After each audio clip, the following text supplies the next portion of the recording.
brochure, mais bien d'un magazine. La différence fondamentale entre une brochure et ce magazine, c'est l'information qu'il y a dedans.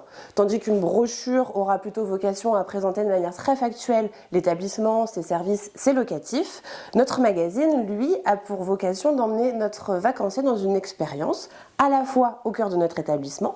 Si par exemple on présente une location, on va le faire, mais à travers les yeux d'un client. Et pareil pour la région et les visites à faire. Nous, ce qu'on a voulu créer, c'est un réel objet.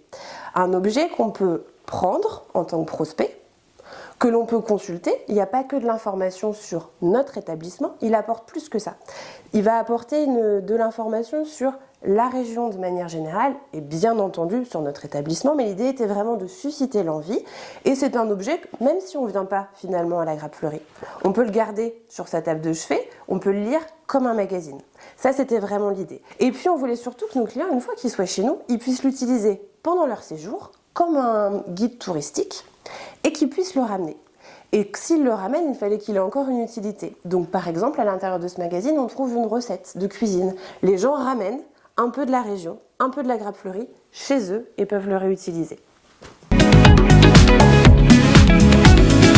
Les clients leur s'offrent comme un cadeau, pour le coup ils sont souvent assez stupéfaits qu'on leur remette ça à leur arrivée. Ils l'utilisent vraiment, c'est-à-dire que c'est leur base de visite de la région. Ils sont même souvent friands d'en prendre plusieurs pour les transmettre et les donner à d'autres. Vraiment un très bon retour client.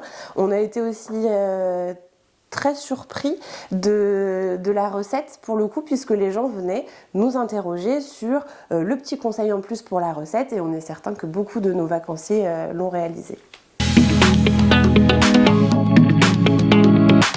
Alors, c'est un produit qui va continuer. Là, on en est à la 2e édition. L'idée, c'est que les gens puissent garder tous ces supports comme une petite collection.